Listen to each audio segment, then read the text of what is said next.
under the blazing sun of an ancient Roman marketplace. Women and children stood on wooden platforms as buyers inspected them like merchandise. Nearly 2,000 years later, on auction blocks in the American South, the scene repeated itself. Different time, different language, same cold transaction.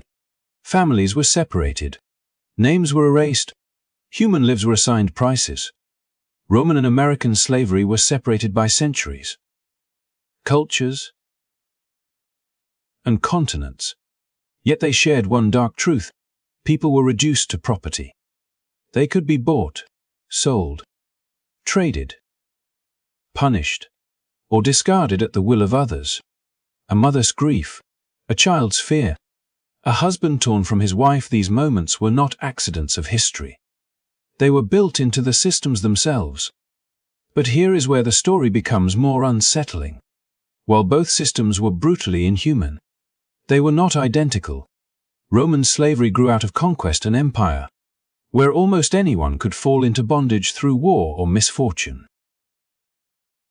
American slavery, by contrast, evolved into a rigid, hereditary system tied to race, designed to last across generations and justified by ideology. One relied on imperial expansion, the other built an economy, a social order, and a national contradiction around human ownership. Understanding these differences matters, not to rank suffering, but to see how cruelty adapts to its time. Slavery was not just chains and whips, it was law, profit, and belief working together. And its consequences did not end when the systems collapsed. Some scars faded into history, others echo into the present. In this video, we will compare Roman slavery and American slavery side by side, how they began, how they functioned, how people survived them, and how they finally ended. If you believe history should be faced honestly, not softened or forgotten, you are in the right place. Before we begin, take a moment to like this video, subscribe to the channel, and join a community that explores history's hardest truths so we can better understand the world we live in today. In ancient Rome, slavery did not begin with skin color or ancestry. It began with defeat. When Roman legions marched across the Mediterranean world, conquest brought not only land and wealth, but human captives, men taken from battlefields, women seized from conquered towns, and children born into fallen cities. All found themselves pulled into a system that saw slavery as an ordinary consequence of war and misfortune. A person's language, religion, or homeland mattered far more than their appearance. A Thracian, a Greek, a Syrian, or a Celt could all wear the same chains if fate turned against them. Slavery in Rome was woven into daily life so completely that it rarely required justification. It was accepted as part of the natural order of an expanding empire. This foundation shaped how Romans understood those they enslaved. A slave was degraded and powerless, but still recognized as human. Roman writers mocked, feared, and distrusted slaves, yet they did not argue that any one group was born to serve forever. A slave might be educated, manage accounts, teach children, or earn the trust of a household. Some were freed and absorbed into Roman society, their past fading into memory within a generation or two. Brutality existed, often without restraint, but it was sustained by custom and law rather than by a theory that claimed certain people were naturally inferior. Across the Atlantic, centuries later, slavery followed a very different path. In the English colonies that would become the United States, bondage slowly hardened into something far narrower and far more absolute. By the late 17th century, laws increasingly tied enslavement to African descent, turning slavery into an inherited condition passed from mother to child. What began as labor exploitation transformed into a system defined by race, where identity itself became evidence of bondage. Freedom and captivity were no longer determined by conquest or circumstance, but by birth. To sustain this system in a society that spoke endlessly of liberty, a new kind of justification emerged, American slavery did not rely solely on force. It relied on belief. Enslaved Africans were increasingly portrayed as fundamentally different, portrayed as people meant for labor, dependence, and control. These claims were repeated in sermons, political speeches, and popular writing until they became woven into everyday thinking. Slavery was no longer presented as a tragic necessity or an inherited institution, but as something portrayed as natural and even beneficial. This ideology did more than excuse cruelty. It normalized it. This difference mattered deeply in daily life. In Rome, a slave status was low, but not locked forever to a single identity. In the American South, slavery created an unbreakable boundary. No matter how skilled, loyal, or intelligent an enslaved person might be, society denied the possibility of equality. Education was restricted, mobility was controlled, and any sign of independence was treated as a threat. The system demanded not only labor, but submission across generations, reinforced by law and violence. The contrast becomes clearer when we look at what each society feared. Roman masters worried about rebellion from the enslaved masses they had conquered, but they did not fear social collapse if slavery ended. American slaveholders, however, lived with a constant anxiety that the system itself was morally fragile. They understood, even if they would not admit it, that slavery stood in direct conflict with the ideals their nation claimed to uphold. Race-based slavery became a defensive structure, designed to prevent doubt, resistance, and sympathy by drawing an absolute line between who could belong and who never would.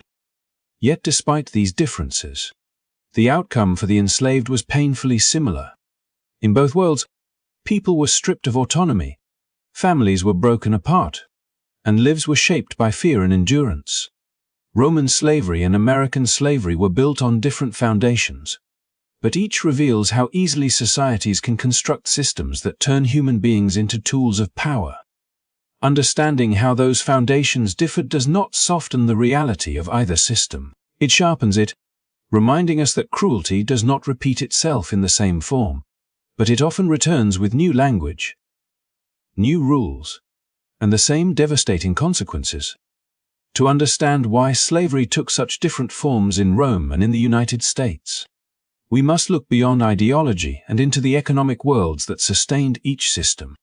In ancient Rome, slavery was not a contradiction to progress. It was the engine that made progress possible. The Roman Empire was a vast, pre-industrial society with no machines to replace human muscle. Roads were built, fields were plowed, mines were dug, and households were maintained through sheer physical labor. Slaves were everywhere, not hidden on distant plantations, but visible in city streets, villas, workshops, and government offices. Rome did not simply use slave labor. It was organized around it.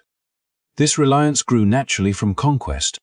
As Roman armies expanded the empire, they captured enormous numbers of people, creating a steady supply of labor that fueled economic growth. Large estates required armies of workers to harvest grain and grapes.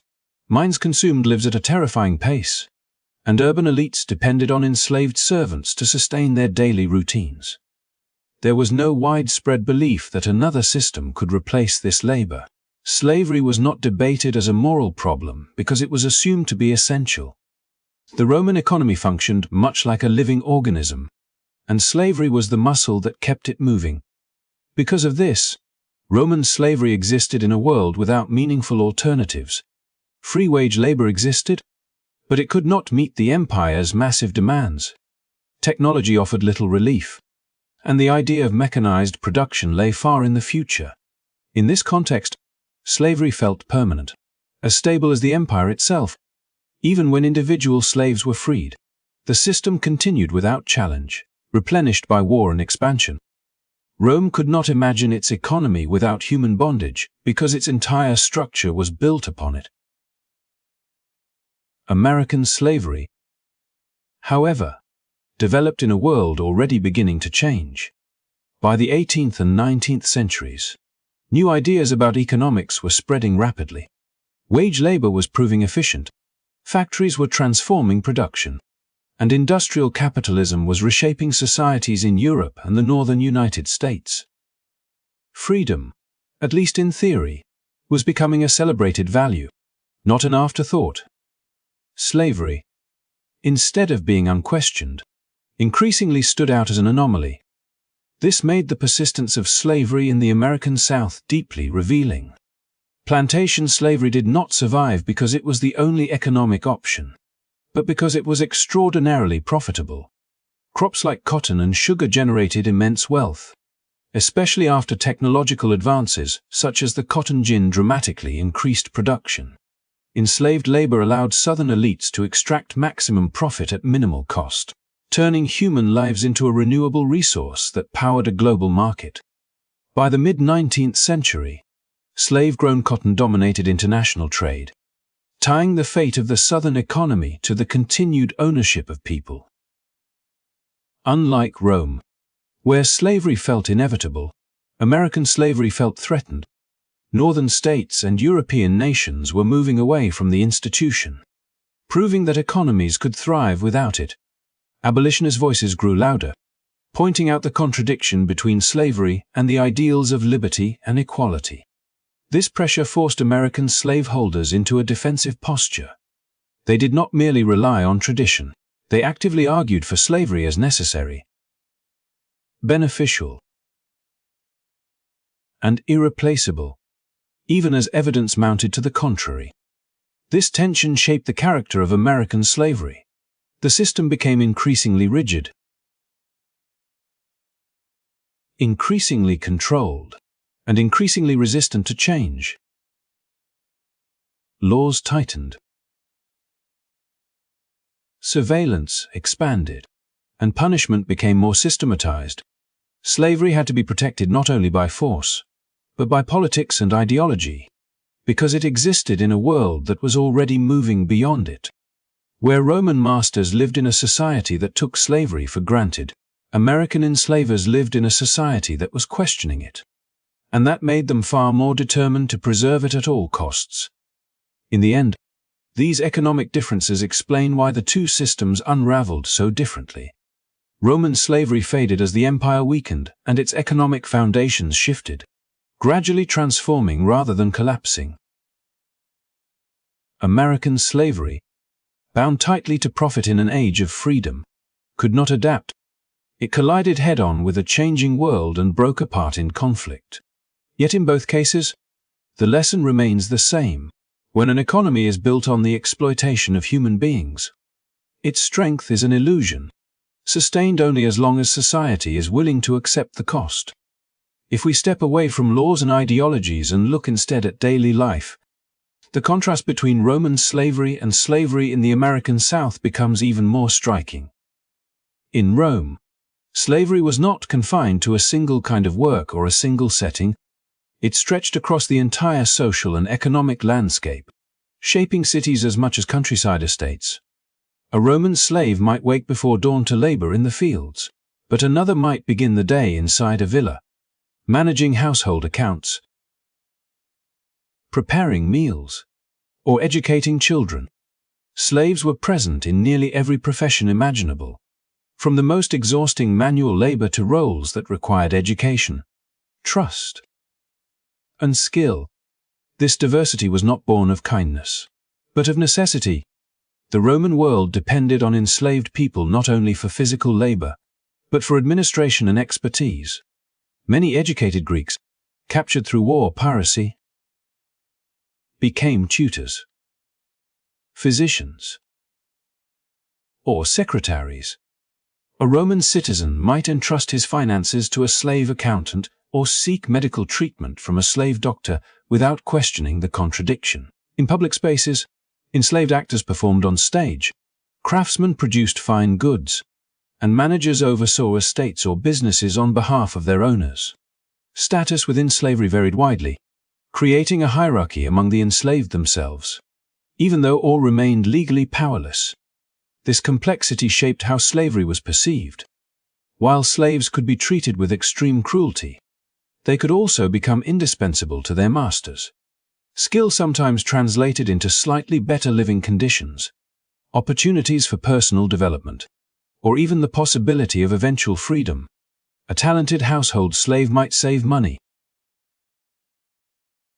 cultivate connections, and hope for manumission, though rare and never guaranteed. These pathways reinforced the idea that slavery in Rome was a fluid status, one that could, under certain circumstances, be escaped. In the American South, daily life for enslaved people followed a far narrower script. The overwhelming majority were forced into agricultural labor, working long hours in fields that stretched across plantations. Cotton, tobacco, rice, and sugar dictated the rhythm of existence, leaving little room for variation or advancement. From sunrise to sunset, labor was repetitive, physically draining, and closely supervised. Even skilled roles existed primarily to serve the plantation economy rather than society at large. Unlike Rome, American slavery deliberately restricted the range of work enslaved people could perform. Education was discouraged or banned, not because enslaved people lacked ability, but because knowledge itself was seen as dangerous. A system built on race-based hierarchy could not tolerate exceptions that challenged its logic. It was unthinkable for an enslaved person to function publicly as a professional equal to white citizens, no matter how capable. A black physician, banker, or scholar would have contradicted the ideology that justified the system. This confinement had profound psychological consequences. Where Roman slavery allowed some enslaved people to imagine alternative futures, American slavery worked to erase that possibility. Generations were born into the same labor, on the same land, under the same conditions, with no recognized path upward. Even those assigned to domestic service or skilled trades remained tightly controlled, their proximity to the household offering no true security. Skill did not translate into independence. It merely made an enslaved person more valuable as property. The difference also shaped how each society interacted with slavery in public life. In Rome, citizens encountered enslaved people everywhere, performing tasks that ranged from humble to sophisticated. Slavery was visible, normalized, and integrated into the social fabric. In the American South, enslaved labor was concentrated and hidden within plantations, separated physically and socially from white civic life. This separation made it easier to sustain illusions about superiority and distance, reinforcing the rigid boundaries of race and status. Yet beneath these differences, the core reality remained the same.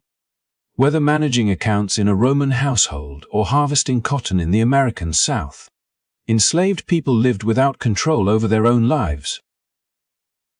Their labor, skills, and bodies served systems designed for the benefit of others. The contrast in roles does not soften the cruelty of either system. Instead, it reveals how slavery adapts to the needs of the society that depends on it, reshaping human lives to fit the demands of power and profit. Behind the variety of roles and daily routines in both Roman slavery and slavery in the American South lay a shared foundation of fear. These systems did not survive because the enslaved accepted their condition, but because punishment hovered constantly in the background, shaping behavior through intimidation. Control was enforced not only through chains and laws, but through the knowledge that resistance would bring consequences meant to be seen and remembered. Terror was a language understood across centuries, even when the societies speaking it looked very different on the surface. In the Roman world, discipline was public and deliberate. Punishment served as spectacle, reinforcing the power of masters and the authority of the state. An enslaved person who disobeyed could be beaten, branded, or worse, and these acts were often carried out in ways designed to warn others. The message was clear. Obedience ensured survival. Defiance invited suffering. Yet even within this atmosphere, resistance never disappeared. It lived quietly in delayed work, broken tools, feigned ignorance, and whispered plans. Enslaved people learned how to navigate the limits of power, pushing against them in ways that might not attract immediate retaliation. Occasionally, resistance erupted into something larger, something impossible to ignore. The uprising led by Spartacus remains the most famous example, not because it was unique, but because it briefly shattered the illusion that Rome's system was unbreakable. Thousands of enslaved men and women abandoned fear and chose uncertainty instead, turning their knowledge of Roman discipline into an advantage. Though the revolt was ultimately crushed, its impact lingered. It exposed a truth Rome preferred to forget. Domination required constant force precisely because it was never complete.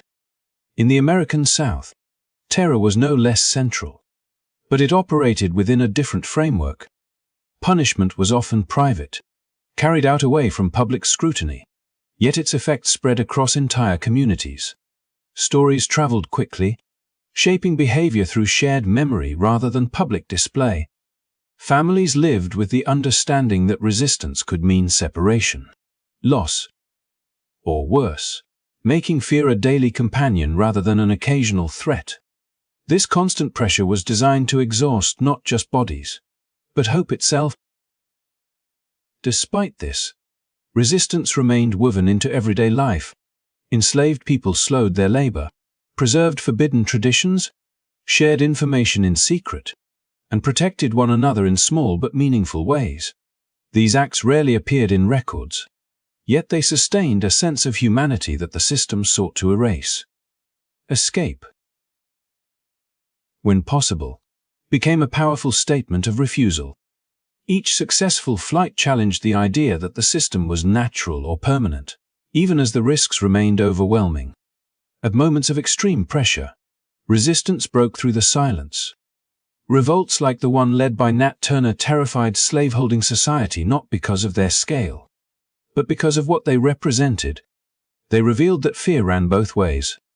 Masters understood that control depended on suppression, and that suppression depended on constant vigilance. Every act of rebellion, no matter how brief, forced the system to expose its reliance on violence rather than consent. What unites these two histories is not the form resistance took, but the fact that it never vanished. Enslaved people in both worlds understood the risks, yet they continued to test the boundaries imposed on them. Some resisted loudly, others quietly, but all challenged the idea that domination could ever be total. Terror may have enforced obedience, but it could not extinguish the desire for autonomy. Seen together, Rome and the American South reveal a shared paradox. The harsher the punishment, the more it exposed the fragility of the system enforcing it. Slavery endured not because it was stable, but because it was constantly defended against those it sought to control. And within that constant struggle, resistance became not an exception, but an enduring feature of enslaved life, reminding history that even under the heaviest pressure, the will to resist never fully disappeared. As these two systems finally came to an end, their legacies diverged in ways that still shape the modern world. Roman slavery did not collapse in a single dramatic moment. Instead, it slowly faded as the empire itself transformed. Economic pressures shifted, conquests slowed, and new social structures emerged that made large-scale slavery less central to daily life. Over generations, enslaved people blended into the broader population through manumission, military service, and social mobility. The institution disappeared not because it was morally rejected in a sudden awakening, but because it became less functional within a changing empire. When Rome fell, slavery did not leave behind rigid ethnic boundaries that defined entire populations for centuries. Its scars were real, but they were gradually absorbed into history. American slavery ended very differently. It did not fade quietly. It was torn apart by war and dismantled by law. The Civil War brought the system to an abrupt and violent conclusion, followed by constitutional amendments that promised freedom and equality. On paper, slavery was over. In reality, its foundations had shaped the nation too deeply to vanish overnight. An economy, a social hierarchy, and a belief system built around race could not simply be erased by legislation alone. The end of slavery marked a beginning rather than a resolution. The sudden collapse of American slavery left millions of formerly enslaved people facing freedom without protection, land, or meaningful political power. While legal bondage ended, new systems quickly emerged to preserve inequality in different forms. Laws, customs, and economic barriers took the place of chains, ensuring that the consequences of slavery continued long after its formal abolition. Unlike Rome, where former slaves gradually dissolved into society, the United States carried slavery's racial divisions forward, embedding them into its institutions and collective memory. This is the most lasting difference between the two worlds. Roman slavery did not define identity across generations based on ancestry. American slavery did. Race became a permanent marker, shaping access to opportunity, safety, and dignity long after emancipation. The conflict did not end with freedom. It shifted terrain. Inequality persisted not as an accident, but as a continuation of structures designed to outlive slavery itself. Understanding this contrast forces us to confront an uncomfortable truth. The harm of slavery is not measured only by its existence, but by what follows after it ends. Rome moved on without carrying a rigid racial hierarchy into its future. The United States abolished slavery, yet continues to wrestle with its consequences. History did not simply close the chapter. It left it open, unfinished, and unresolved. By comparing Roman slavery and American slavery, we see that systems of oppression do not disappear cleanly. They leave echoes shaped by how they begin and how they end. One dissolved slowly into history. The other exploded into a legacy that still demands attention today. Thank you for spending this time exploring one of history's most difficult comparisons. If you found this story thoughtful and meaningful, please like the video, subscribe to the channel, and continue this journey with us as we examine the past not to dwell in it, but to better understand the world we live in now.